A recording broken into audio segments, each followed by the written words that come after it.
Good, thank you. Greetings, everyone from Brandon. I'm sorry I'm not there in person. I would like to call the meeting to order at 5:30 p.m. And I would like to call on Councillor Hunt to do the land acknowledgement, please. I would like to acknowledge that the rural municipality of St. Andrews is located on Treaty 1 territory, the traditional lands of the Anishinaabe, Cree, Oji-Cree, Dakota, and Dene people, and the national homeland of the Red River Métis. We respect the spirit and intent of treaties and treaty making and remain committed to working in partnership with First Nations, Inuit, Métis people in the spirit of truth, reconciliation, and collaboration. Thank you. Adoption of the agenda, and may I add, Councillor Feeblecorn has sent his regrets for this evening. Motion to adopt the agenda as presented. Could I get a mover, please? Sorry, Mayor Sol. Yes. Yeah, Justin or Councillor Feeblecorn had actually texted me asking to remove item 6.1 till the next Cal meeting. That's that one on the road. I just wanted to make a comment on it though. So, but I'll just make a comment on it when we get to that, but we'll remove the discussion. That's fine. Yeah. Good. Okay. Is everyone fine with that? Yes. Yeah. Okay, so adoption of the agenda moved by Councillor Dornbos, seconder. I will, Councillor Slaker. Councillor Slaker, all those in favor? Unanimous, that is carried. We have three delegations this evening. I'd like to call upon Merrick and Adriana Greelock regarding the St. Andrews Industrial Business Park, please. Am I able to pass on the material? Just to give it a business. I'm going down the middle. It's when you're getting married. You were there. Your elevation.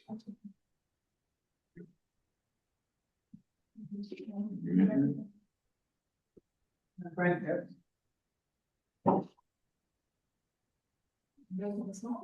Sure, yeah.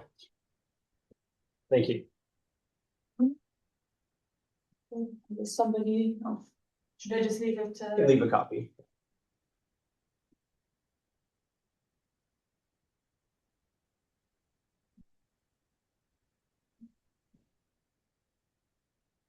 I will play the videos later after I deliver the speech, I guess. Good evening, everyone. First, I would like to thank everyone to give us an opportunity to discuss the issues we've been experiencing recently. I want to introduce ourselves and give a little backstory. We moved to St. Andrews in July of 2010 with a long-term plan to raise our family here. We have been respectful community members ever since. My husband established a business here and expanded in 2013 by adding a new shop. When we moved here, we saw the surrounding area of business plazas across, the airport nearby, the vacant land beside and behind us. But we never expected that this will be developed into a business park, as there are only residents on this side of Parkdale Road.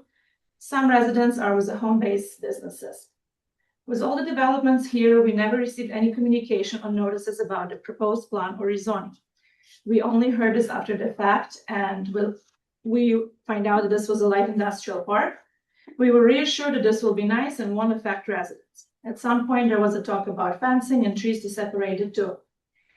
We did face some challenges such as weed control, as properties were sitting empty and neglected, and they were getting resold multiple times at this point. Dust control and safety, blown stop sign by a large fleet of tornado trucks a couple of years ago, not to mention the redesign of the road approach turn, which resulted in closure of the service road where the school bus does the pickup and drop off. After a few phone calls, we were advised that engineers who made the plans for the road did not check if the school transportation goes through the service road. Transportation department offered our children to be picked up right on Parkdale Road, the highway where the speed limit is 100 kilometers an hour. You can imagine this type of risk doesn't sit well with us. We end up proposing to widen our driveway with gravel, costed $2,000 out of our pocket, and now the bus can come drive in and drive out. Sometimes something we had to deal with was due to poor planning. I'm sorry, I'm just nervous and words getting ahead of me. Next, and the most inconvenient situations start happening in October of 2025, where a neighbor on the east side of us started parking their trucks and trailers. BNPR Transport is the business which started parking all of their fleet. The nuisance are reefer trailers that run all night. It started with 5 and it's now a total of 25. This resulted in sleepless nights for our whole family. They are extremely loud and they're shaking our house nonstop. We have been in contact with RM and bylaw officer. Both Chris and Jordan have visited the lot next to us and both agreed it's pretty loud and inconvenient. They were looking into what could be done. We also been trying to work with the neighbors and ask them to park reefers far from the house on the south side of their property. As well as we asked to park away the running semi-trucks, their drivers sleep in them all night. Moving them doesn't really help, and now with 25 reefer units on the weekends, we don't sleep 3 nights in a row. We are beyond frustrated and exhausted at this point. Some weekends we do stay in a hotel, as it's impossible to find a room in our own house where we can rest and sleep. We are a little confused as to why some businesses in the park have gone through the public hearing process before they start operating. For example, Tornado Haulers at 2527 York Boat had a public hearing on July of 2023. Alterna Crematorium at 18 Boat York Crescent on November 12, 2024. Legion Transport at 16 York Boat Crescent on June 10, 2025. Prior to the public hearing, letters were sent out from RM of St. Andrews to Red River Planning explaining that properties should not be used for parking or storage. I have attached the copies in the packages. As per RM regulation, businesses are required to enter into site performance agreement. Our understanding is that there should be a public hearing for any proposed business activities. When I brought this up to the bylaw officer, I was advised now that they will be allowed to park 30 units. However, when I requested the documents that contain that information, nothing was brought to me, and that information is still pending. Furthermore, I submitted a video evidence providing the proof of 30 plus units now, and still haven't heard anything back. It seems to us like there's always something stopping the RM or the bylaw from implementing their own rules. Following weekend of March 27 to 29 of this year, things got worse. There's now 45 units parked. When I'm saying units, it means reefer, trailers, semi-trucks, not just a reefer. With hardly any room to spare. The company currently owns 25 reefers, 18 semi-trucks, 14 dry vans, and 20 trailers. The same weekend we met with BNPR to discuss the issues we're having as we spent the 2 nights during Easter in a hotel due to disturbance. The owner advised that they have purchased more reefers and plan to expand, and expectations for us to get used to it. They advised that they will be utilizing every inch of their property to expand their operation. When I explained how this affects us, he was concerned only about the profit and also suggested we should move. He's under the impression that he does not need permits or permission from the RM for any of his business activities since he is in commercial zoning. As you probably understand, it's a little concerning. Our lives has been turned upside down. What started with few sleepless nights on a weekend turned into more issues, health issues to be exact. Our daughter is currently on her 3rd year studying biochemistry at the University of Manitoba and has compiled research over reefer noises and vibration and how they can affect the well-being of a person. I also attached it in a package.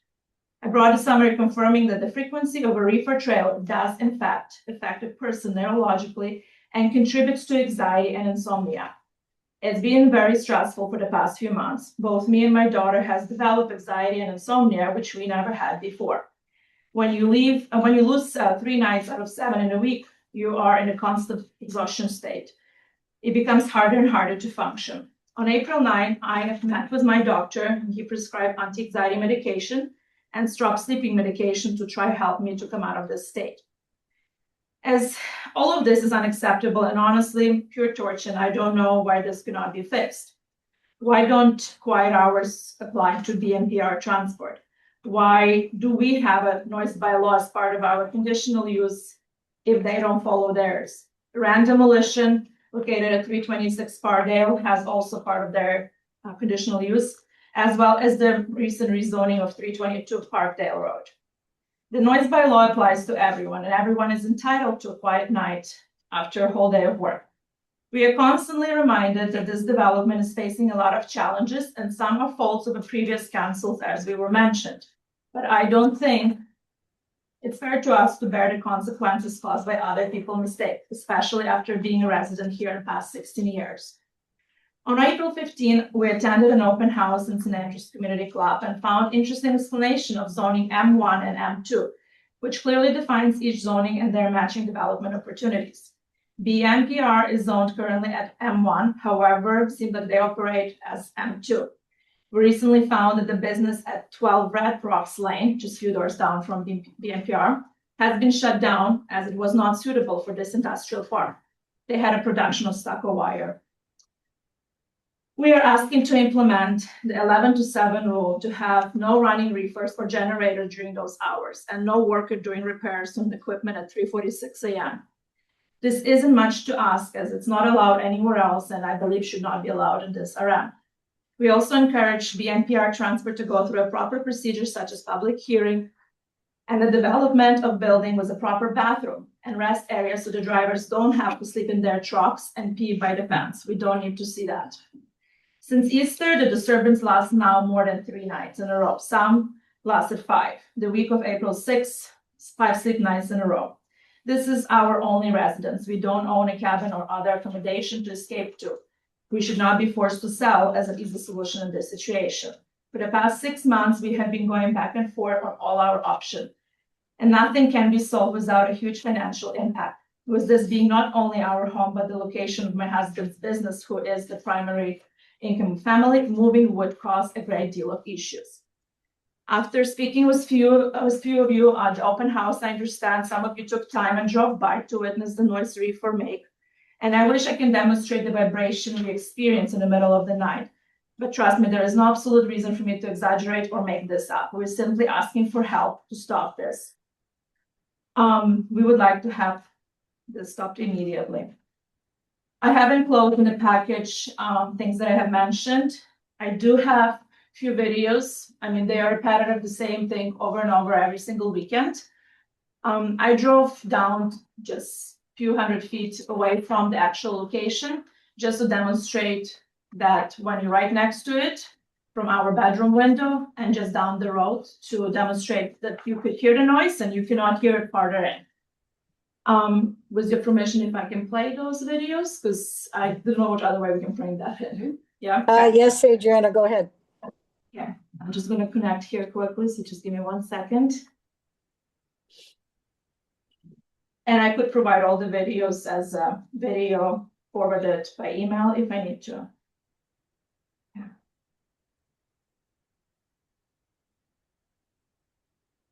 Okay, so I will play this video here.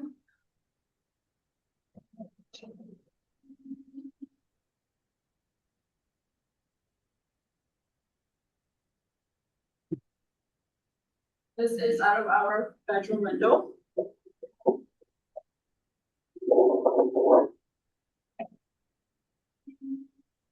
So all of the, if I could show this, all of the reefers are on with a green light, which means they're all turned on. And I'll play you the same exactly night. I just drove 2 properties down to the corner of Red Rocks Lane and York Crescent. You could hear just the wind because with the phone it's impossible not to catch the wind, but you can clearly see, and I will play back and forth between the two. Just a little bit. Yes, mind. You see. That's just me moving with the phone. So this. Actually, yes.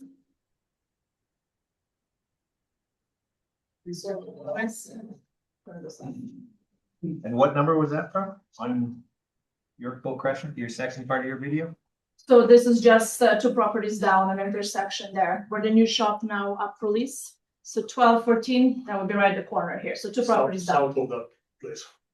Just 2 properties down. The next video is right outside my bedroom window. That's all I have.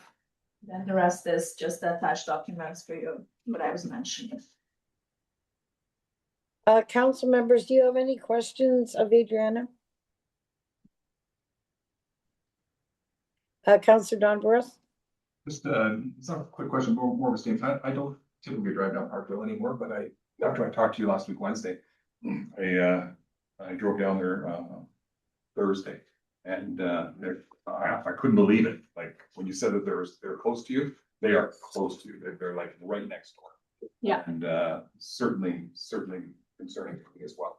So I don't know what can be done with this, with the zoning it is, but, we'll have a little more discussion, I guess. Councillor Slaker? Good presentation. You did wonderful.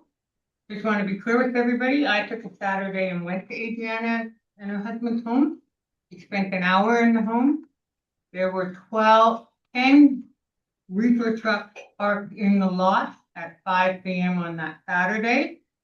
And I stood in her bedroom window with the window closed. And we all know I'm deaf. And I could hear those trucks, and that was 10 of them. Only 10. So I am going to plan to fight this fight for you, because I agree with you. This is crazy. It gets overwhelmed. At first, you don't realize one night or two what it affects. But I asked my daughter to do a medical research. And unfortunately, if you go through a cycle, you miss 2-3 days, you're now exhausted, and it repeats, and then 4 days later, it's again. When you do this for 5 months, I can tell you, I don't feel the same way I felt 5 months ago. So, and they do, sometimes it doesn't have to be 10. Sometimes it could be one broken. And like I mentioned to you when I talk, I know when the unit number 4 and 5 arrives, because they have a different frequency that shakes differently. That's how, I guess, psychotic at this point it is. So, yeah. Okay, thank you. Council members, any other questions? Yes, Go ahead, Deputy Mayor Marecki. yes, hello, Adrian and your husband, thank you for coming here. Obviously, you folks have faced many challenges, living where you do live. It sounds like it's, well, I know it's a real hardship. What I can say is, we had a similar type of situation with Gradell Steel. They were running their equipment quite late at night.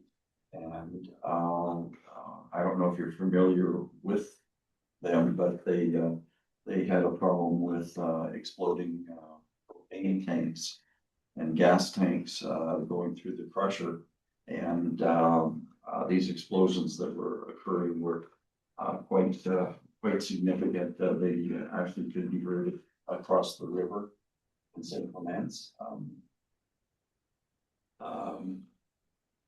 In Gradell's case, they were willing to work with the residents, and they did come up with some mitigation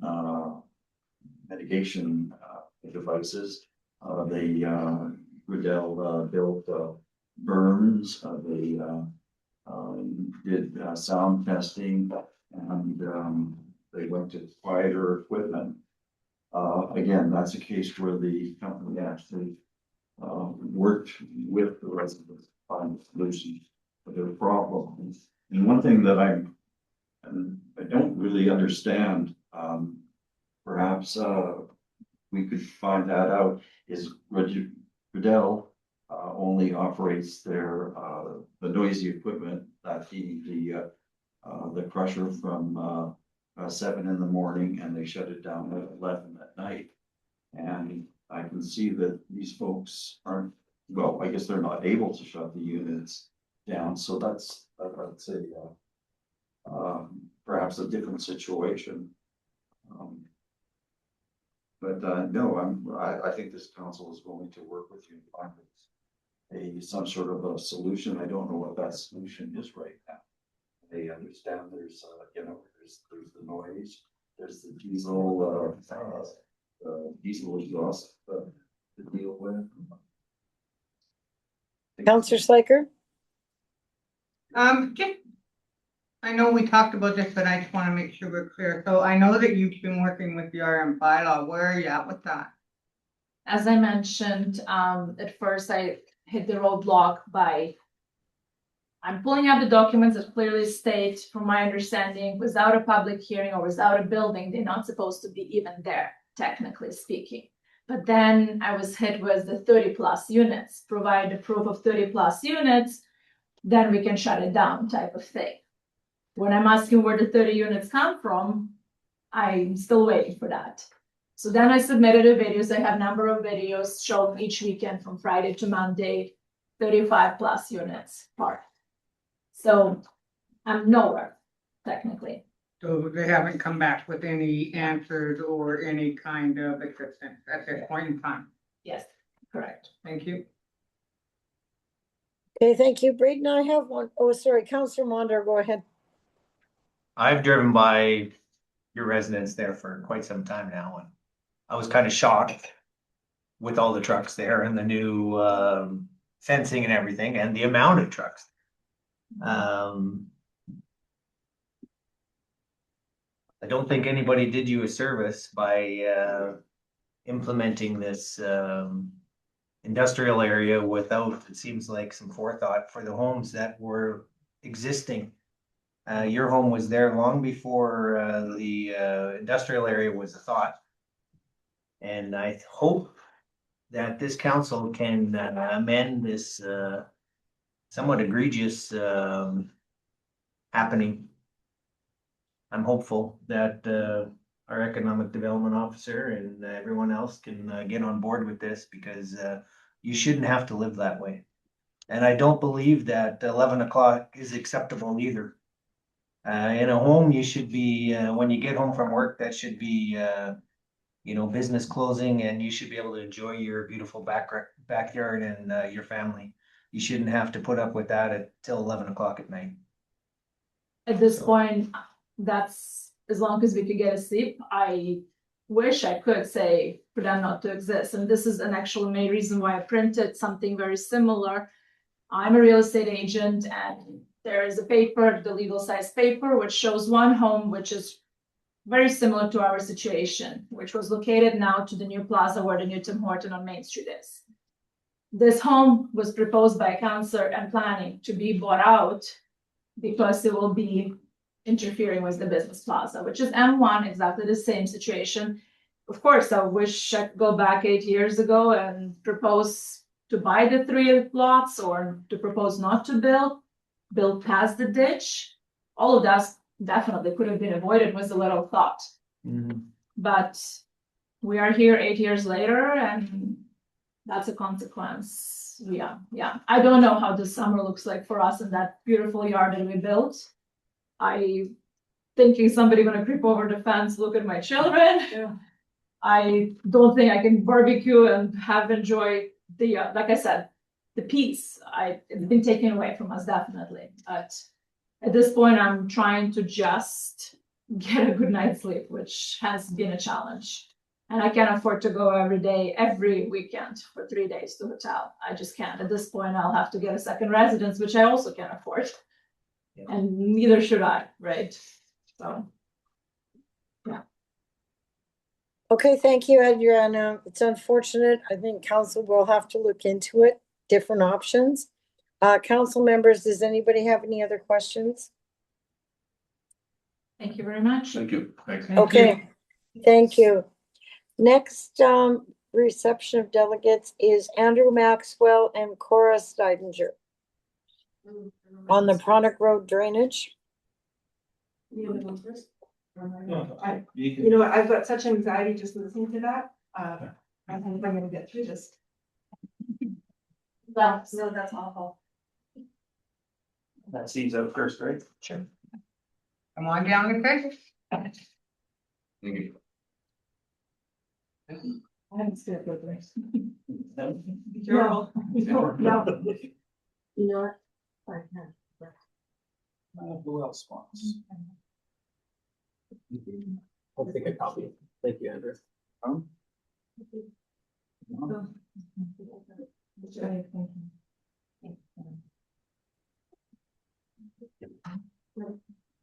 Okay, Cora, could you please proceed? Okay, thank you.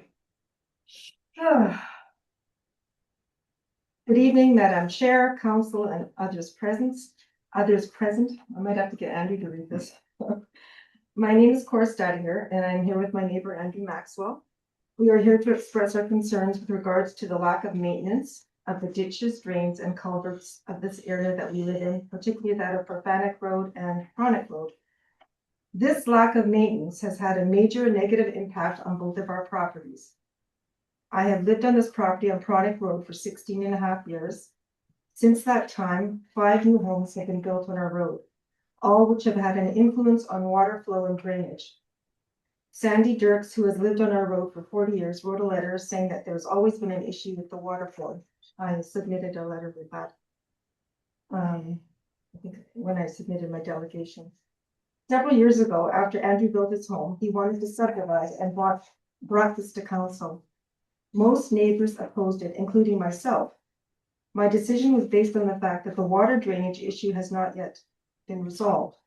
The water from both sides of Chronic Road would travel through the culverts and then flow into his property, eventually making its way to Profanic Road. Building more homes on the property would only add to the problem at this point in time. Apparently, someone from the RM verbally and negligently advised Andrew to dig a ditch from Chronic to Profanic Road. This is if he ever wanted to subdivide and sell to someone wanting to build a home. Andrew dug a ditch from Chronic Road back along a potential property line and across to the bush line adjacent to my property. So when I wrote this last night, I couldn't text him and ask him if that was accurate, but is that accurate? Yes. Yeah. It's late. The Water Rights Act says that such a ditch requires a license permit application from the province. It costs anywhere from $100 to $500 to apply, and there's no refund if denied. It would definitely be denied if it would have a negative impact on a neighboring property, which is myself. Andrew was not told of this information by the person who ill-advised him. I have emailed all of you a copy of this Water Rights Act, or I'm not sure what it was that I emailed you. It was either the Municipal Act or the Water Rights Act. Yeah, my printer isn't functional, so I had to email it. Over 15 years ago, I would get about 30 large bales of hay off my land. About 10 years ago, it went down to 23 large bales. 8 years ago, the equivalent of 20 bales. Every year thereafter, there was a decrease in the number of bales. 2 years ago, I had 9.5 bales. Last year, 3.5 large bales. I have animals and I depend on the hay for my animals. This is a significant decline, and I attribute this to the flooding of my land from this ditch, as well as blocked culverts. So 2 years ago, this was mentioned to some members in this room, but it was not addressed. Last October, I expressed my concerns to Braden after realizing how much of a negative effect this was having on my land. I own over 39 acres, and 32 of them are now being flooded every spring. I now have moss growing on land that 10 years ago did not grow there. I decided to contact the province and spoke with Ian Price as Wendy was on Easter break. Ian told me that a ditch cannot be dug without a license or permit. It is against the Water Rights Act. He made the suggestion that I speak with Andrew and encourage him to close the ditch at both ends. I sent Andrew the Water Rights Act that Ian sent me, and together we worked on closing the ditch on Easter weekend. I also had to block off water that was coming in from our adjacent property line. Due to the vast amounts of water coming through, the water made it to my land despite our efforts. The following Friday, Andrew suggested we take a walk down Profanic Road, as it was odd that the water wasn't moving anywhere, even though we had ditches. In the first bend of Profanic Road going north were 4 blocked culverts. We removed carpets, lumber, lattice, rocks, 2 large cedar tree stumps. This did help a bit to get the water going. We also took pictures of this, which I also forwarded to Lisa. I went back the next day and with a shovel pried more rocks and mud that seemed to be forced inside the culvert's openings. Obviously, someone did this deliberately, as the RM would never use a metal closure, as the RM, I don't do well in fluorescent lights. Obviously, someone did this deliberately, as the RM would use a metal closure rather than garbage to block a culvert. This must have been like this for quite some time, as the length of this vegetation and the height of the mud inside the culvert would reflect that. The ditches are overgrown and you have to dig down to make the water move in these areas. There is very poor maintenance of the ditches on Parfanic Road, if any at all. I'll add to that in a minute. On Wednesday of last week, the RM came out and dug a trench to allow water to flow into Andrew's forbidden ditch. They just came along and they took a scoop and let the water run through, which would eventually hit the back of my property. And Andrew was on his way to work, so he texted me. I went out there quickly in my clogs and sock feet, and I ran out there and I took mud and I flung it back into his berm that he had made. And by that time, the RM was gone. And when I went in my house, I looked to the back, and there the RM was at the back of my property, observing what was going on there. And I had actually made sort of a temporary dam because all the water was coming into my property. And as I said, it's what? On that side of the road, I had 14 acres, so 7 acres of that land was getting flooded as well. Hold on. Okay. Andrew took pictures of this. It seemed Public Works was not familiar with the Water Rights Act or the Municipal Act. I quickly went out to close up the trench with my bare hands. I was livid. Moments later, I had to walk to the back of my property to find a young man from Public Works opening up my makeshift dam. His actions further flooded my already flooded land. I was upset, but not with him, but with whoever advised him, which was Trevor from Public Works. I told him that last year, I discovered a culvert that went under the road at my property line and the property south of mine. I had to go to work as I was already an hour late. On my way to work, I called Trevor and he kindly listened to what I had to say. I told him about the Water Rights Act. When I came home from work that day, I took another back to the back of the property, only to find that part of the road where he opened the culvert was washed away. Today, it's like muck. It's just total muck. Anyways, okay, where am I? When I came home, I took another walk to the back of the property, and that the water was going into my 25-acre parcel of land, which is negligently, I don't know how to, I'll get to that later. It's being used as a reservoir. Then I went to check on the other 4 culverts to see nothing was done to improve. If anything was done to improve the flow, they did nothing. The municipality did nothing to change anything there. So every day now, I walk to the back to check on the situation and to relieve my anxiety, and always seem to find more debris or rocks throughout the ditch.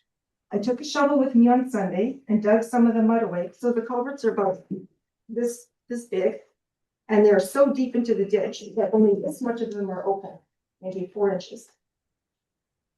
The water on Andrew's side was flowing better due to my efforts. Then I walked to the other culvert closer to my property to find that someone had actually forced, I could actually see the water was starting to move a bit.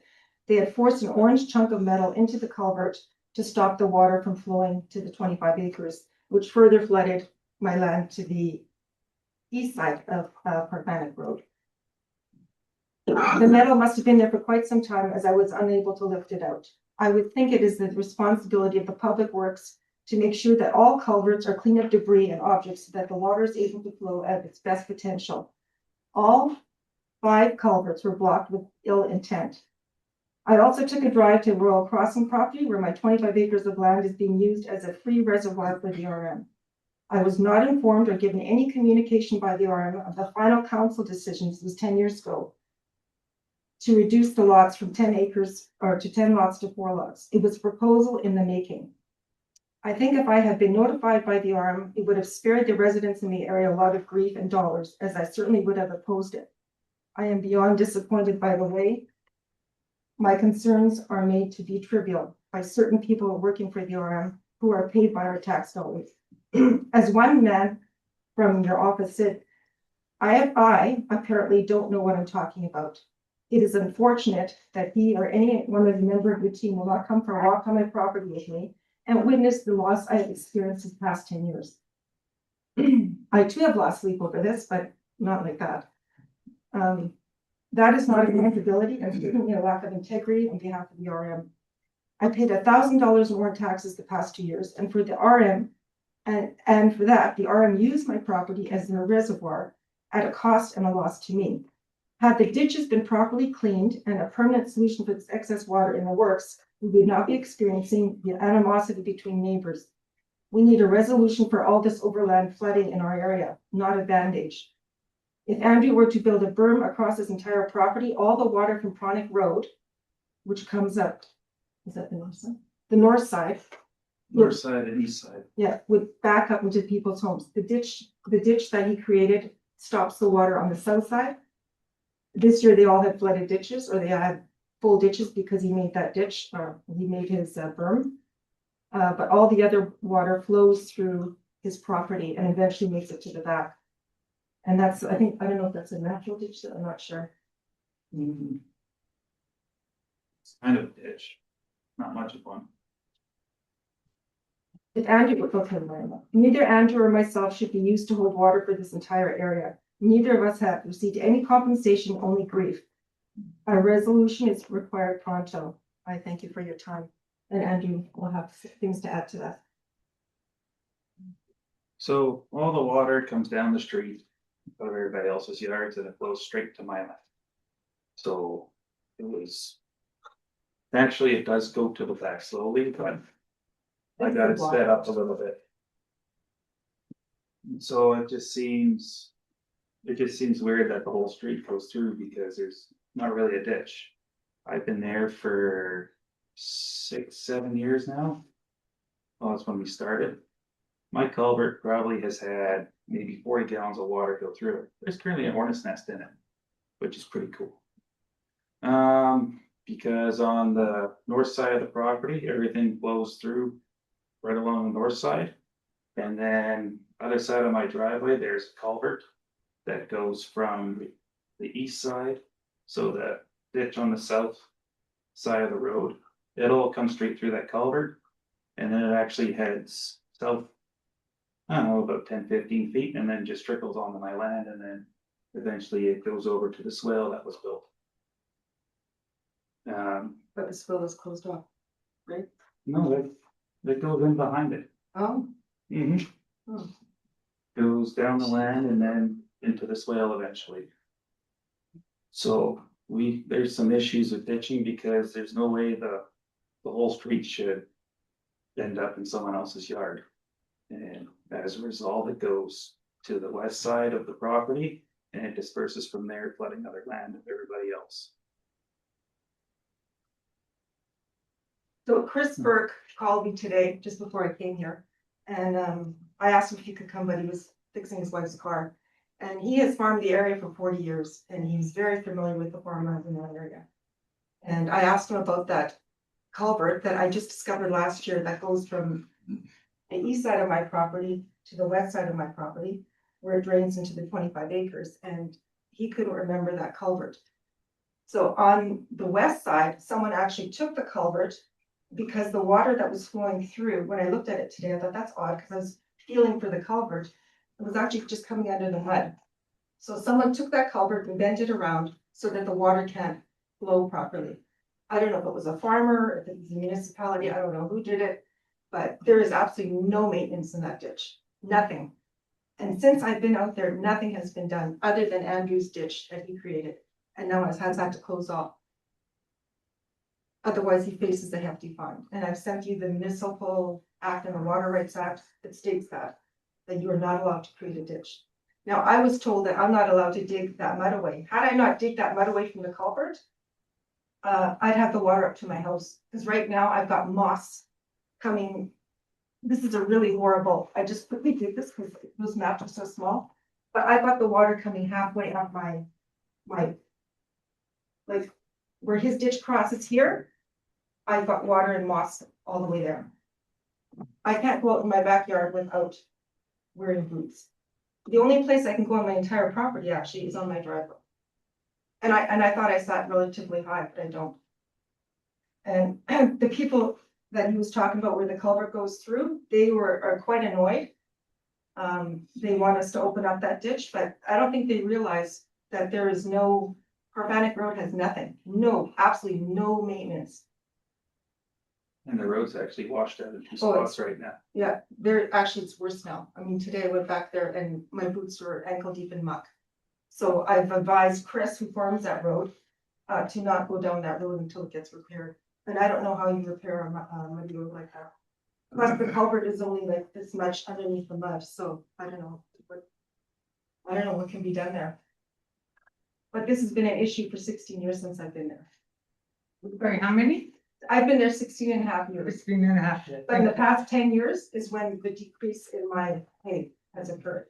And I have animals, I shouldn't have to buy hay with 14 acres. I used to have an abundance of hay. Why am I with three bales of hay now? That's not acceptable. And it's not acceptable that, and it says in the municipal act, I think, that it is the responsibility of the RM to keep those ditches maintained. They are not maintained. Because if they were maintained, they would be a free flow. And actually, the culverts are probably about this deep underneath. The bottom of the culvert, the ditches are probably eventually this, or were at one time 3 feet deep. They're like this. So you have to dig down to get into the culvert. That shouldn't be like that. And if that flow was improved all the way through, then it would hold a lot more water. You know, that from our lands. Because right now I've got about ankle deep water in some areas. I've got geese there. The other day, the geese were sitting out there. I mean, right by the road. So I couldn't even go near there. Yeah, it's been very upsetting for me. And we need a permanent solution because this is ridiculous. Every year I get so stressed out about this. I do sleep, but. Thank you, Cora. Council members, does anybody have any further comments or questions of Andrew or Cora? Deputy Mayor Marecki? Yeah, well, first of all, thank you, Andrew and Cora for coming and doing this presentation to us. What I'd like to do is just set the table or give everyone a little bit of background on what we're talking about here. I just have two questions. Okay, we had a relatively dry summer last year. Was there any water in your field when it was dry last summer? The very back corner by Parfanic, that would be the south corner. They couldn't go in there. The farmer couldn't cut in there. Okay, so there's, But just very, very, it wasn't dry then. it's like damp. It's moss, like moss, it's my whole vegetation on that land has changed in the past 10 years since Royal Crossing and since Andrews Ditch. Okay, thanks. Okay, well, first of all, I'm very familiar with this area. My grandparents actually farmed the area in the 1920s. In 1960, I used to hunt in the area that you now live, and it essentially was it's swamp. Let's call it for what it was, and there was a lot of hunting activity in there. I used to drag it in a canoe or a duck boat to go hunting in the area. In the 1950s, that whole area was completely flooded out, and the residents that lived in that area had to actually take a boat to either number 8 highway or number 230 highway to escape. That's how bad the flooding was there at that time, 1960 or 1950 rather. So I guess what I'm saying is that over the years, people have ended up building in places probably they ought not to have built in, and the RM did put in a drainage system, which is considerably better than what it was in 1920 and was in 1960. So I'm just. Where is the drainage system? No, the drainage system was put in the 1920s. But where is it? Where is it located? Well, the drainage system is the ditches and culverts. Oh, Okay, that's what we're talking about here. So at the end of the day, I guess I'm not sure in 10 words or less, what is it that you want us to do? Clean the ditches, maintain the ditches, like those ditches need to be dug down. As I said, the culvert, I welcome any one of you to come and take a walk with me on my property. Okay, but if you. And then you would understand, because it's hard to explain, and I mean, I can't, you almost have to look down at it to see how much water there is, because when I look out my bedroom window, I can see water, but when I'm actually walking in it, it's higher than I think it is. So if someone would be, I would welcome anyone to come and take a walk with me, and you could see what we see. And just walking down the ditches and the overgrowth and just the lack of maintenance. I have, in my ditch in front of my property, whoever graded it, they didn't even put the culvert low enough. I never get any water in the front. I would love to have some water to water my trees. On the other side, the water's to the top of the ditch. So whoever graded those culverts didn't do it. And same with Andrew, he's got the same issue. Those on our side of Chronic, on that little bend, the culverts weren't graded properly. We have maybe 30 feet of ditch that holds water. The Yeah. rest of it just leaks onto my land. And the neighbors across the street are annoyed at us because we don't have that, but we have it all in the back. But, I mean, that's my farmland. I need that hay. And when I saw that the water wasn't flowing, or actually Andrew said to me, let's go take a walk. So we walked and we thought, where the water's not going anywhere. It's just sitting at that one corner. And when we looked, we saw all that garbage in the ditch, tree stumps and carpet and lattice and debris, rocks embedded. Someone did that intentionally. So why isn't the Public Works maintaining that? That's their responsibility. That's a liability for them. They need to clean that out. There's that, and to take the reeds. Today I took a crowbar and I just went to drag some of the crap out of there so that the water would flow off my land into that Porfanic Road, or the thing by my house. And even then, there's no ditches. That's the problem. And it's all coming back into my property. Any one of you wouldn't want that on your property. It was suggested to me by the mayor 10 years ago, I should donate it to Ducks Unlimited. That was my 25-acre parcel. And I said, well, what good does that do me? Get a tax write-off? Would any of you want to donate 25 acres to Ducks Unlimited? No, I can't afford that. I'm a single mother. I thought the audacity. And not to be notified about that subdivision. And those people in that subdivision aren't happy, because I drove in there the other day. They are not happy. On the corner of Lockport Road and Royal Crossing, they are not happy. There was not a lot of thought put into that. And I was at every council meeting prior to that with those guys, every single council meeting. And then when it came to the final decision, I was giving no notification of that subdivision. And I'm the major property owner, so that really ticked me off. And I too suffer from anxiety, and just because the lack of acknowledgement, like I've also had issues with the bio officer. And it's like, it's not important. What is important? What matters? And yes, the properties have changed over the years, but every time you add another home, it changes the demographics of their, what's the right word? It changes the drainage.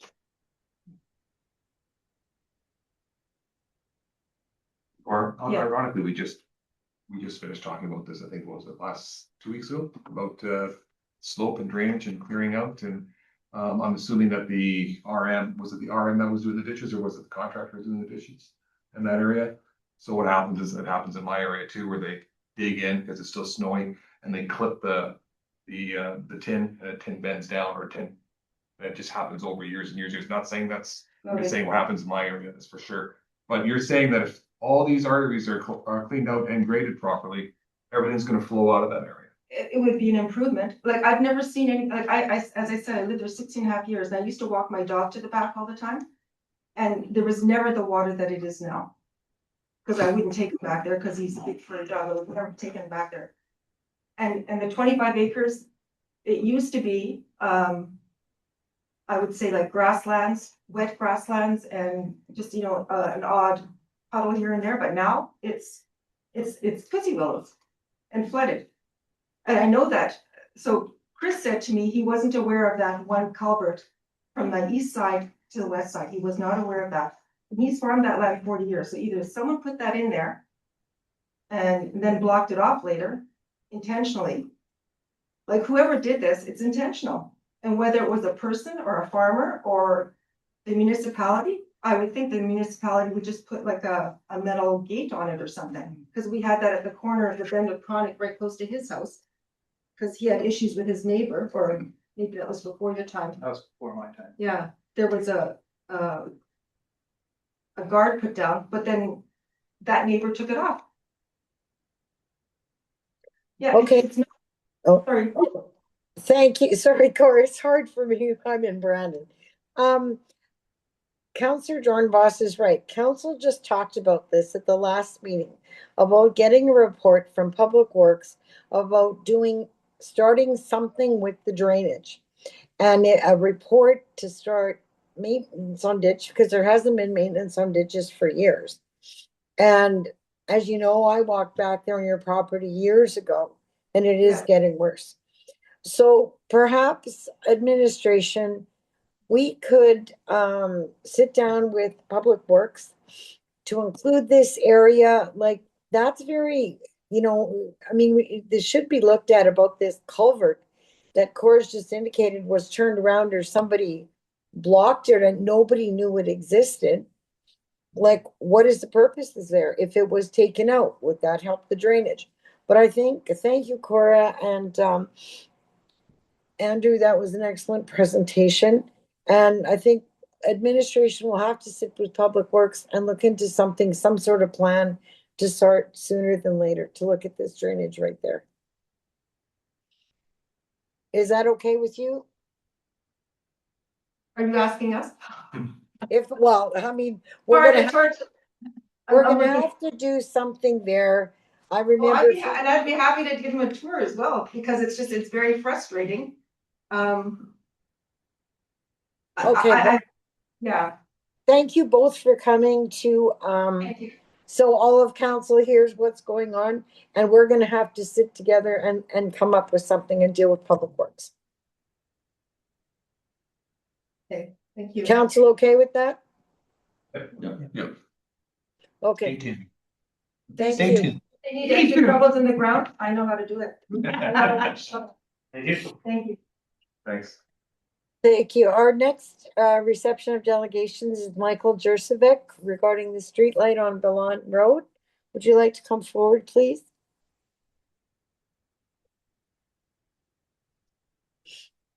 Hi there, good evening, Mayor and Council. Thank you for the opportunity to talk about the streetlight here. I'm just gonna kind of get to the point here. I'm here today to ask the streetlight be removed. The streetlight, my understanding, was initially requested to be at the corner of Byland and Parkland. And that was one of the conditions for a subdivision development of 3 additional lots to the north of my property. At some point in time after the initial meeting that I attended, there was, from my understanding, and correct me if I'm wrong, because I don't have all the information firsthand, Manitoba Hydro had provided a recommendation that due to infrastructure, that the streetlight be installed on the hydro pole right across from my home. And at that point in time, I discovered it coming home from work one evening, and I didn't even notice it during the day, but at night I noticed it. I noticed it first off because it was flashing. So like about every 3-4 seconds, like a strobe light. And so in my initial email to the, to the municipality, I did indicate that. And Braden had recommended, that there's some options to look at that, contacting Hydro, etc. I did reach out to Hydro to talk about this streetlight. Hydro actually said to me that nobody from the Selkirk office would be available to discuss my concerns. And to be honest, I'm blown away. I didn't know that was an option. My wife and I own a business. If that's how we conducted ourselves, we would have no customers whatsoever. So my neighbor, Tiffany Gibbons, also put a call into Hydro. She was told that nobody was available to discuss the concerns, but she would receive a call or an email within 5 business days. She never received a call. So I really appreciate the opportunity to share my concerns here because apparently, Manitoba Hydro doesn't have to respond to people. I don't know why. I have never had a negative interaction with Hydro. I spoke to them 2 times in the last 10 years, and that was regarding power outage, and that was it. So I have no idea what's going on here. But anyways, going forward regarding the streetlight here. So this streetlight, I did submit some photographs. I don't know if everyone had a chance to view them. So this streetlight, in addition to flashing, and sometimes it flashes, sometimes it doesn't. Last Friday night, it was flashing constantly. Saturday and Sunday night, it did not. I have a video of it flashing, 4-second clip. I can email that if anyone requests. But the streetlight is incredibly bright. As you can see from the photographs, I can literally be in the middle of my driveway. I can read a newspaper at 2 o'clock in the morning. It's a high intensity LED light. To give some perspective, now I don't know the exact wattage of this streetlight because Manitoba Hydro wouldn't return my call. But there's a label on the bottom that says 84 LED streetlight.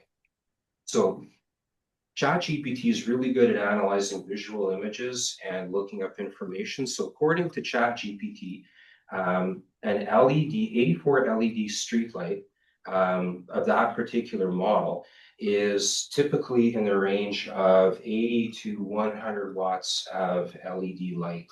So to put that in perspective, I have a chart here from a company that sells streetlights. So a 100 watt equivalent LED light is equivalent to a regular old school incandescent bulb of 750 watts.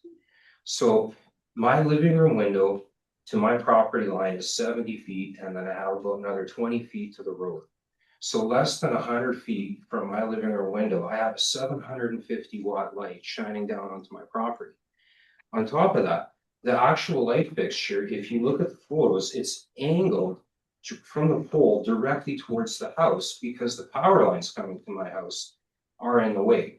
So the amount of light intrusion is unbelievable. Like being inside the house at night, even with the curtains drawn, it's a glow coming through the curtains, through the window. Walking down the street, coming from the side angles where there is absolutely like no shielding on the light. I guess it's designed to really spread out to the side. Walking up the road, like you literally can't look at it at night. It is blinding. Like I am not joking. Like you could wear a welding mask and you could look at that light and you'd see that light at night.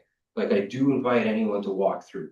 So, I'm thinking to myself, like, why was it installed in front of my house? What would the purpose be? If the purpose is initially for safety at the intersection of Island and Parkland, it doesn't light up that intersection because that intersection is a few hundred feet, probably more than 200 feet away from my house. So in the photos that I submitted, Island and Parkland is black, like it is dark. There is no safety purpose. So, if an intersection that has a stop sign is not safety risk enough to warrant a streetlight, why is there a streetlight shining down onto my property? And I just don't understand that. The light pollution is just unbelievable. And on top of that too, if we're looking at streetlights, I found a company here that has recommendations for what type of lights should be used for different areas, whether it's a residential street, parking lot, urban roads, low traffic, urban roads, high traffic, highways, expressways, etc. Lights in the range of 80 to 120 watts on a height of 26 to 33 feet above ground are typically designed for urban roadways with lower traffic, and then above 120 to 150 urban roads, high traffic. I mean, there's on Island right now, there's literally my house and then my neighbor Kevin Funk to the north, about 1,000 feet to the north. And even if there are homes built on the proposed new lots that have been subdivided, we're looking at 3 additional homes on Island. Going throughout the area, like you have road junctions of Marecki and Donald Road where you have traffic coming from Lockport, going down Marecki towards Donald. There's no streetlight at the corner of Marecki and Donald. the new Kilmeny Estates that also intersect right there. There's no street light there. And you have two developments and literally intersecting each other in Donald. There's no need for a street light. But there's a need for a 750 watt light shining down on my front property. I mean, it's just wild. So I'm just chalking this up to like a mistake, but I can't even explain the impact that this light has shining on the house. And our bedroom is on the southeast corner of the house, so the light shines right in there. Like, if this light can be removed, if the cost is $1,000, I'll write a check and pay Hydro or, you know, the RM, whatever, tomorrow. I'm not here to debate costs. I just want that light removed. It is excessive. It's an improper installation. The purpose of that light, I don't know what it is. So that's why I'm here today, and I'm just hoping that everybody here can take it into consideration. And you know, if you want to see for yourself how bright it is, I welcome anyone after dark, 9, 10 o'clock, take a drive. We'll take a look at that street light. It is the only high intensity LED light in that whole area. If you drive down Parkland Road, going past the near the Ukrainian church, there's a little light at that corner. The intensity is way brighter than that light. There's nothing like this in the area.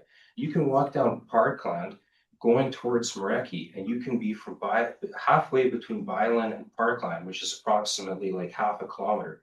And you can see Byland and my front yard lit up from this light.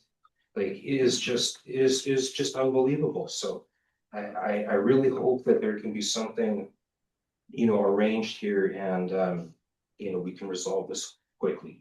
And like I said, I'm at the point where, like, I understand that, you know, there's concerns, and, you know, somebody had to pay for the installation, and that I understand that, and sometimes those processes can take time to resolve. I'm not interested in waiting. I'm willing to cover the cost of that, and we can figure everything out later. So thank you very much for your time and hearing me out tonight. Okay, thank you, Michael. Council members, do you have any questions? Deputy Mayor Marecki? Yes, well, thanks for coming down here and speaking to us. And yes, I did drive by at night, 10 o'clock at night. And yes, what you're saying is correct, very correct. There's just no question about it. The lightness, I suspect, leads to sleep deprivation. Probably, probably all kinds of things, eye strain. And my concern would be attracting bugs in the summertime. Because lights do tend to attract a lot of insects. I think the solution here is either it's somehow shielded, or it's simply just moved or taken down. The location is the location wasn't given much thought. And I guess that's on Hydro. We don't tell them which pole they can put their lights on. So yeah, it's something that I think council will have to look at and come up with a solution. And I understand. Thank you, Deputy Mayor Marecki. Braden, this gentleman mentioned a 3-lot subdivision. Was there a condition for lights on that subdivision? Or There was, have you had any communication with Hydro on this? There was a condition for the development there on Byland Drive for the subdivision of 3 new lots to have a street light installed at the intersection of Parkland and Byland Drive. The developer initiated the streetlight request through Hydro. They were the ones who funded the streetlight cost and advised of the location due to their infrastructure being at Amber and Byland Drive, but that is not truly the case. It's not at the intersection. It's about 80 to 100 feet south of that intersection. Yeah. I have inquired on interim solutions, shrouding or masking. I've not heard a response back from Hydro as of yet. Okay, So- well, I think we'll have to look into something on this, because why it doesn't even make any sense to put up a light in the middle of nowhere to interfere with one house.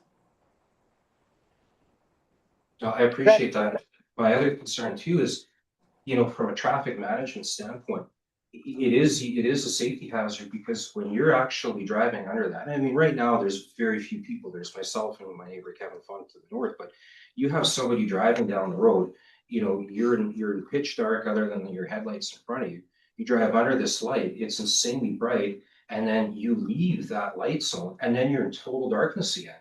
And if you take even, 5-10 seconds for your eyes to adjust when you're driving, you're gonna be down the road 100 feet and you might not see anything.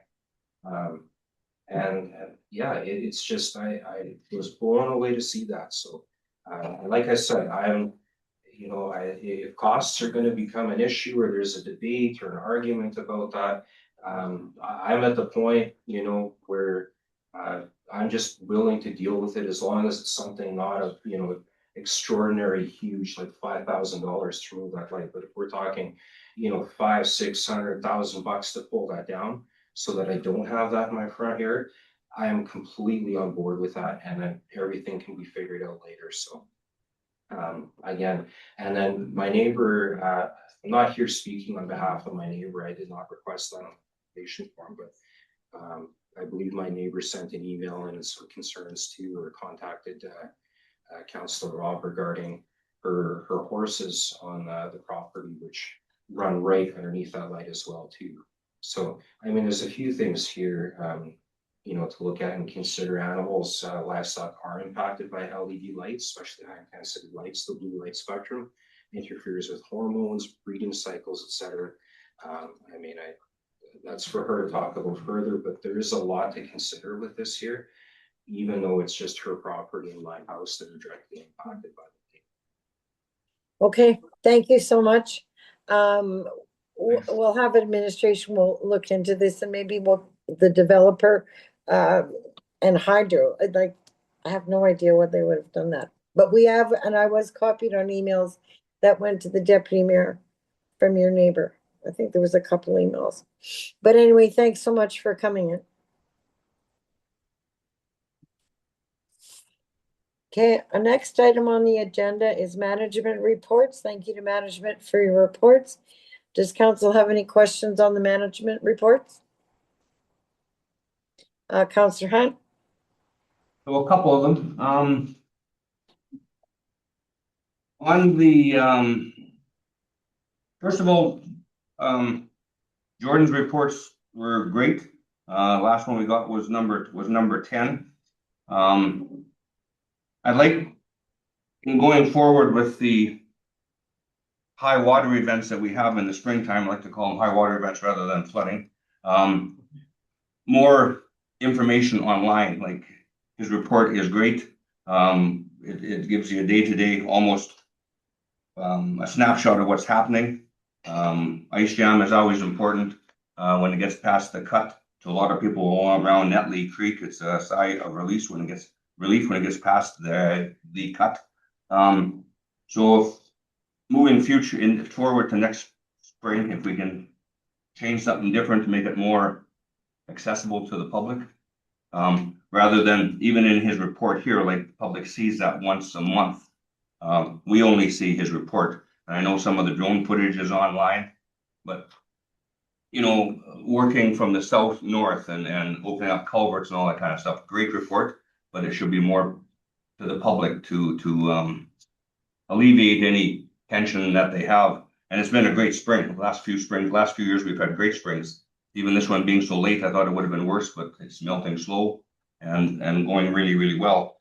I used to be on the Red River Floodway Operation Advisory Board. Jordan took over when he became that department head.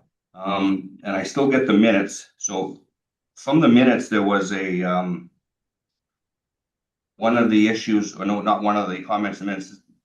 In the minutes, it said ice jam mitigation, ice cutting completed, research on program cost effectiveness ongoing with focus on targeted breakup methods.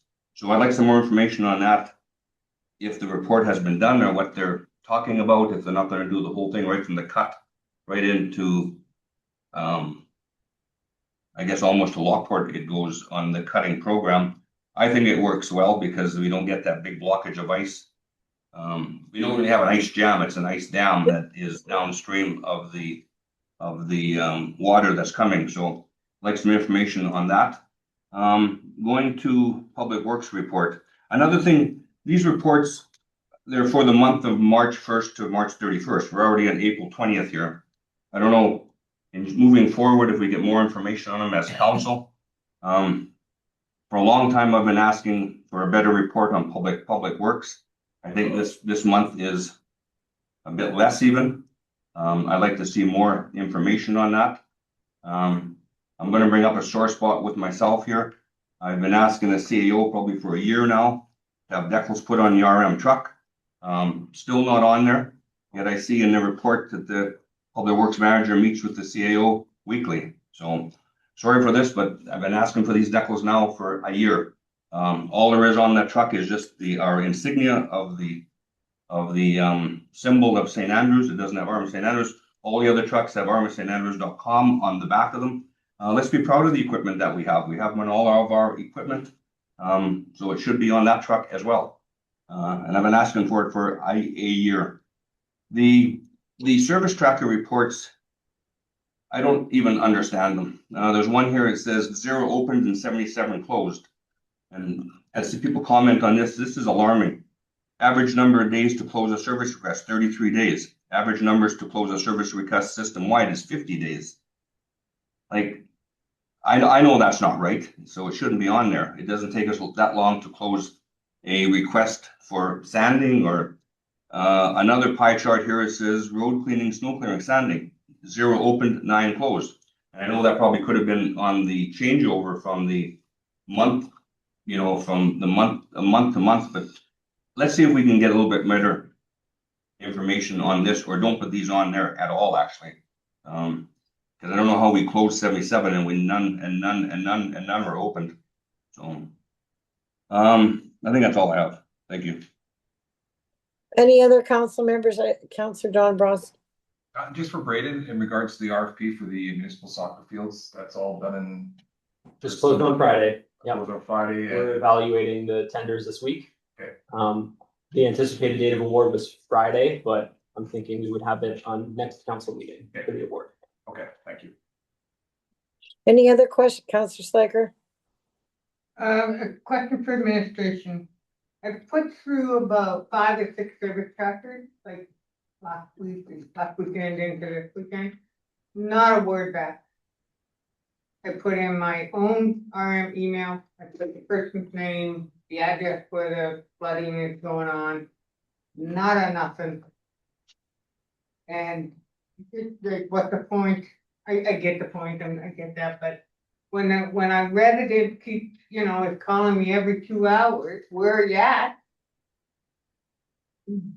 And then I really don't know the process when this happens on the weekend, because when you're not getting anything back and the residents freaking out, and even I can see the water moving closer.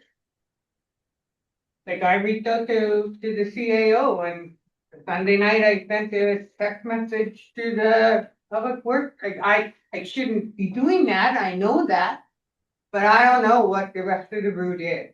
So I think we need to figure out a system for the service trackers. That would be lovely.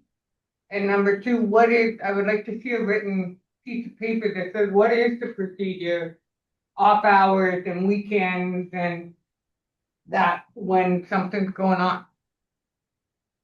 If you don't mind, thank you. Right now, service tracker isn't used for real time. As far, but we can take that back and look at. I'm sorry, what did you say? The service tracker isn't being used for real time requests. From the time I've been here, it hasn't been used for real time.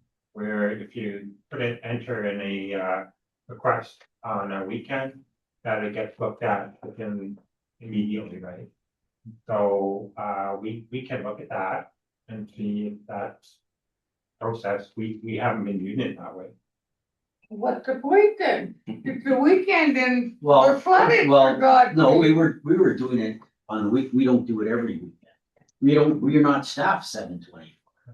But on the weekend, when you contacted me on that weekend, I had said that they're out there and they're looking at them. Oh, They no, don't usually have them. back out 3 more times and the guy's yard's still full of water. Well, they can't, they might be somewhere else in the community. No, I saw them out there. Yeah. But Okay. it's not as bad as it was. I spent a lot of time out there. Yeah, yesterday it came along, but it didn't come until Monday. What did come? The digger, Well, it might have been somewhere else on the weekend, right? but how do you, that's what, like, I guess Well- fire season, flood season, I think somebody should be watching these things and. But we're going on limited budget. We can't hire or pay people overtime necessarily because we don't have any growth. We have, Oh, we're debate gonna at the lose table people about budget.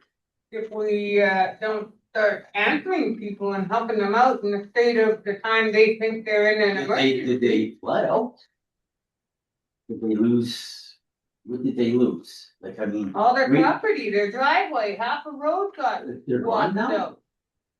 Was all covered in water. Yeah, well, I mean, lots of homes and, I hear you what you're saying. I don't wanna go there, cause that's not what I understand what you're saying, but that's not how the public perceives it. I know. When it doesn't happen, for years and years, and all of a sudden it happens, and as that lady said, she went and checked the culverts, and that's what these people do, they know where they are, they know where they're messed up, they know all that stuff. I'm not gonna argue with somebody that's lived there 30-some years and never had that much water in their yard. And they're telling me exactly what's wrong, and it came down to crushed culverts and blah, blah, blah. Counselor Dornbos, you had your hand up. Yeah, I just wanna kind of piggyback on what Councilor Slacker is saying. I'm just gonna read you this email that I got from residents. Basically a street over for me. Good morning, Ken. Can you please look into something for me? I've tried to make 2 service requests through the website portal. Zero response. The first one was Sunday, April 5th, which there would be no response. Regarding drainage, my follow-up was Friday, April 10th, regarding not having received a response to the first one. The first was sent to Public Works, the second to the opposite min, and I also made one last year that I never received a response for either. Is the portal working? The note on the website states I'll be contacted within 48 hours with a response, and I indicated I wish to follow up on all 3 requests. Is there a reason I'm not being responded to? So I didn't have an answer for him. And I'm just wondering if there's gotta be a way to communicate some of this stuff better with the residents, because this has been ongoing since we've been here. So it's. Service trackers, we're not using it properly. Okay. We try to bring, apply some duties to some different positions. We created a position that would include some service tracker enhancements, and I'm still working on that with the clerk. The worst part of being, right, and no one likes to do more. Yeah. with something. I agree, it's not working, not working the way it should. Then we should maybe taking it off our website, or at least removing the, you'll hear within 48 hours. Cause that's a real sticking point. Yeah. Here it is, yada, yada. Sometimes it works, sometimes it doesn't. I've had people tell me that too. Counselor Hunt, you have your hand up. So that's all good and fine and dandy for a rough road or something in the ditch that's not, people aren't gonna flood. We were lucky this year that it was a great spring, slow melt. And don't feel bad, when I put a service tracker in, I asked for a reply back. There's a box that you check there that they don't see, I guess, because I've been doing that for years. And people just want to say that either the culvert ends weren't opened up, or sometimes the new contract we had this year doing with the V-plow didn't go deep enough in a lot of ditches. You have to understand, half the municipality is in my ward, and that's all mile roads and ditches and culvert ends. And they did a decent job. It could have been better, but that's why I've always asked for a pre-spring meeting and a post-spring meeting. When we used to have committees, like I said in the budget, we used to have 6 committees. I think they worked well. They just brought everybody together on the same page. And I mentioned what the 6 committees were, but we had a pre-spring meeting and a post-spring meeting to see what worked and what didn't work. It's still winter up north. There's still flooding. Like, there's still ditches that have to be opened yet and culvert ends that have to be opened. And it's lucky that it's a slow going spring. But to say that service tracker this time of year is not used in an emergency is ludicrous. I've always asked, for this 2 weeks to 3 weeks, we should have somebody answering the phone here on a Saturday or Sunday. People just want a response back. So I can tell them, and we understand there's somebody ahead of you. You just can't phone and say, I want it done now. But it could be tomorrow or the next day. You talk about the weekend, there was no one working last weekend. It was great. They had Easter long weekend off. It was good. To say there's no money in the budget, we're in April, we're only 3 months into the budget. If this was November or December, then we start worrying about the budget. But like I've always said, it's a guesstimate. And I think we talked in budget time. You know, I know we can't go over budget. We can't run a deficit. But if it's for a reason of flooding and that kind of stuff, we're not going to say we're not going to come out. If fire departments reach their maximum, we're not going to say we're not coming out with a fire truck because we're over budget. So we just have to work together better for the public, and it's called Public Works, and let's, you know, make the name true. So thank you. Councillor Mondor. I need a bathroom break. I'm sorry. I think we're done. I'm sorry. I just need to. Okay. Okay, so we'll just take a 5 minute, less than 5 minute break. How's that? Yes.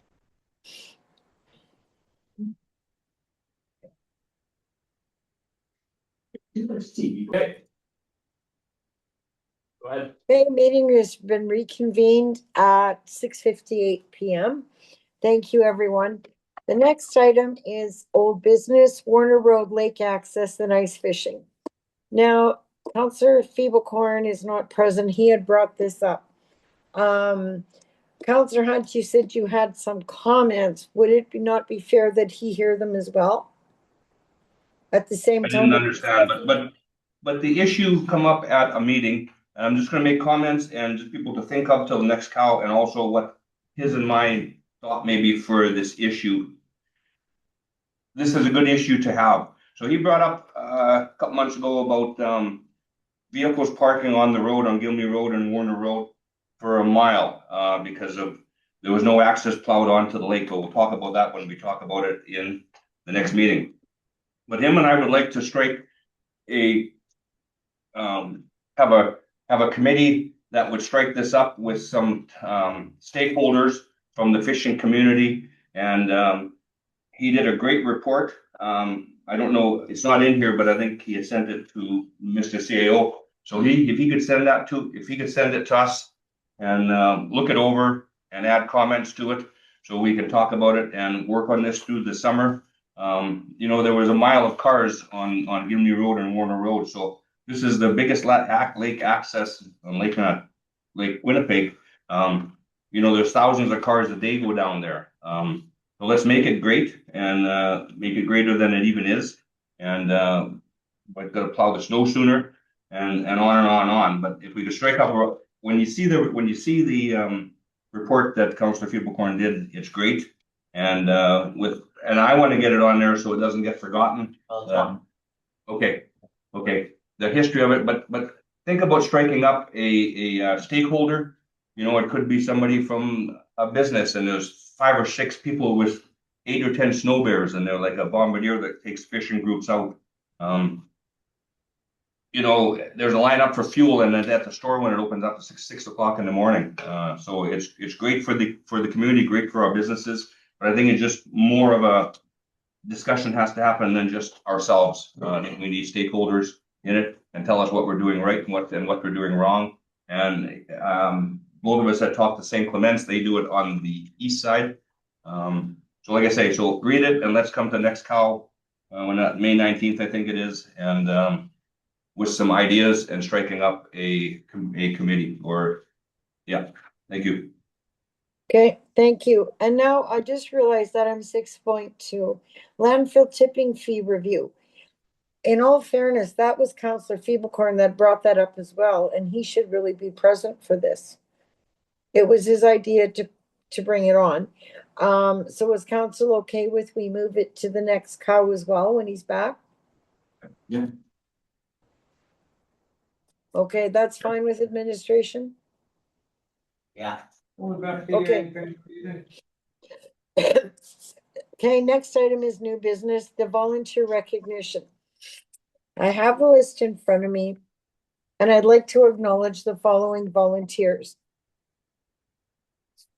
Pond Du Bois Community Club, Riel Jolacure, Kathy McKay, Joan and Murray Wilkinson. The Petersfield Community Club, Tina Hacolt, Sandra Ross, Lionel and Lorna Marion. The St. Andrews PAC, Paula Jarecki, Dana Sawatsky, and Ryan Davies. Clandeboye District Rec Association, Chris Castlake. Petersfield Curling Club, Helga Colomea, Aaron Gertzen, Tom and Gail Charlo. The St. Andrew Soccer Association, Jared Hickson, Sophia Bennett, Ryan Penner, Dana Sawatsky, Matthew Preichin, Garrett Filetichuk, and Ian Myers. The Little Britain Community Club, Thea Osterman, and Larder Ski Trails, Stefan Light. St. Andrews Community Club, Jason Polaires, Troy Reimer, Pat Kanuga, and Stacy Polaires. St. Andrews Selkirk Baseball, Brian Hawes, Mike Buffy, and Kent Marchak. Mapleton School PAC, Tara Hemmerling, Ashley Sutherland, Sheena Dawson. St. Andrews Airport, Russ Paradowski, Glenn Hooper, and Dave Little. William S. Patterson, PAC, Crystal Stichello, Kelsey Van Dorp, Cassandra Sturzer, and Jen Penny. The St. Andrews Heritage Center, Gerald Corasil and Patty Simcoe. And the Matlock Recreation Club, Julie Naroos, Brad Walker, Daniel Pambrun, Dolores Harrop, Valerie Cummer, and Cindy Stewart. I think on behalf of myself and council, I want to thank not only the volunteers that were nominated, but we know we have a huge number of more volunteers. Thank you so much for all the time you spend making this community great. So thanks very much. And then tonight we have 2 special awards from the Interlake Municipal Recreation Association. And I would like first to call upon, as Deputy Mayor Marecki will be presenting you with a token of appreciation to Tom and Gail Charlo. The nomination papers I received are quite long, but I want to thank you. You're longstanding members of the Petersfield Curling Club, and together you have devoted countless hours to transforming the curling club into a community hub. Tom and Gail's volunteerism, vision, and spirit are truly remarkable. They never seek recognition, focusing instead on the joy and fulfillment that comes from giving back. Every project they undertake reflects their deep understanding of community needs and their commitment to improving life for everyone around them. So thank you, Tom and Gail, for your endless dedication and the positive impact you've made on the Petersfield Curling Club and the entire community. So thank you so very much. Can you folks come up to the first counter over here of the desk?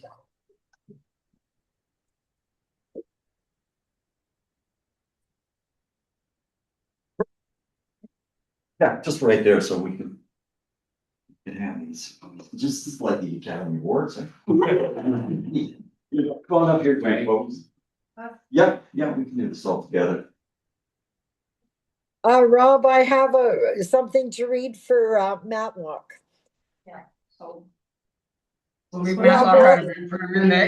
okay, we'll start here. Okay. Okay, wow, what an honor, you know that, I'm really happy to see you folks here. I know you've worked very, very hard. Volunteers do 2 things. They give their time freely, and they give a commitment to the community. And the Interlake Award, it's been something that is going on for about 10 years, and I have to say you're the 3rd couple to actually receive that reward. So I would like to present this to you. You want to hold it up there? Beautiful. Congratulations. Thank you. Thank you very much. Congratulations. Thank you. Thank you so much. Yeah, we appreciate it. Thank you. Thank you. Thank you very much. Thank you very much. Thank you. Thank you. Thank you again so much. Rob, if you want to just have a seat for a moment and then come back. Okay. Thank you. The next award And I must say, being on council for all these years, I've never seen an award coming from this group for our residents. They're more in the Interlake, so I'm very honored, and you should be too. This is very special. The Matlock Recreation Club offers programs and events in a building owned by the RM of St. Andrews. Once a quiet space used only occasionally, it has grown into a vibrant gathering place for residents of all ages. The current board is a group of passionate individuals who have worked tirelessly to make the club thrive. Brenda Lee Walker, President, Georgianne Houle, Vice President, and oversees all hall rentals and bookings. Debbie Morris is Secretary. Rick Morris, Groundskeeper and Maintenance. Mandy LaValle, Treasurer. Grants Coordinator, Rachel Tellier. Daniel Pambrun, Pat Brown, Wanda Yanosik, Brian Houle, and Brad Walker, who all play vital roles in keeping the club strong. And lastly, Crystal Thorderson and Denise Stooner for their exceptional efforts in the program development of the Matlock Recreation Club. With the club members spending up to 6 to 7 days a week at the club after their full-time jobs, shows their unwavering dedication to their thriving, age-friendly community center. Thank you to the Matlock Recreation Club Board for your dedication, compassion, and commitment to community growth. So Brenda Lee and Debbie, could you please come forward? And Deputy Marecki, please present the award.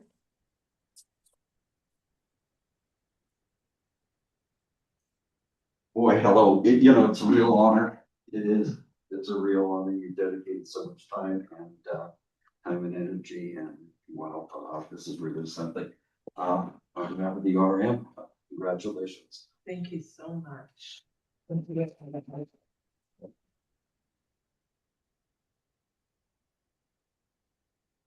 Thank you. Thank you. Thank you. Thank you. Thank you all. Sure. Great job. Thank you. You pulled this with a coaching ceremony. We won't. I just want to say thank you to the mayor and to the council. We just want to say thank you for recognizing the MRC and our board, volunteers, community for this award. And I also like to thank Carolyn Dismare. Did I say that right? For nominating us and conducting a very thorough interview. We're proud to accept this award on behalf of the Matlock Rec Club. This recognition belongs to all of our volunteer board members, staff, and every community member who continues to support our events and programs, including you. We work hard to make the club a very welcoming place for everyone, and it means a great deal to have that effort acknowledged tonight. We want to thank you all. I thank all of the RM council and administrative and the mayor tonight, and for their continued support as well. So thank you. It really means a lot to us. Thank you. Thank you, ladies. Okay. We have a thank you on behalf of us too. Tom said I have to talk, but he talks too much. That's okay. Really? We really appreciate this because it doesn't seem like it's just very rewarding because this is something we have a lot of fun with, and we get so much satisfaction from working in the community. So a lot of people do a lot of hard work. This is humbling, and it's great to receive recognition, but it's fun and we love our community, so it makes it a good time. Thank you. Thank you. Thank you, Gail and Tom. Thank you. Okay, we have no in camera. That leaves us with the adjournments. I just have a Motion. comment. I just like to make a comment first. I just hope next year, we get it into the budget that we get back to that volunteer appreciation dinner. I think it's well received that we haven't had it since COVID. I think we need to get back to it so we can recognize these kind of volunteers in front of their peers. And I think it was money very well spent. A couple of dollars per capita for the municipality goes a long way in inviting all of our volunteers, even our firemen and our boards and volunteers like this. I think it's very important. So I hope it gets on the budget next year. It was supposed to be back on the budget this year. It wasn't, but because of certain things. But anyway, I hope we get it on the budget next year, and I hope the future council gets it back onto the budget, the administration puts it on the budget, and we get it back. And having an annual volunteer appreciation dinner again. Thank you. Thank you. Okay, motion to adjourn. Be it resolved, the meeting be adjourned at 7:12 PM. Could I have a mover, please? Counselor Schleicher, seconder. Counselor Dornbos. All those in favor? Unanimous, that is carried. Thanks, everyone, and we'll see some of you here in Brandon tomorrow for the week. Thank you. Good night. Good night.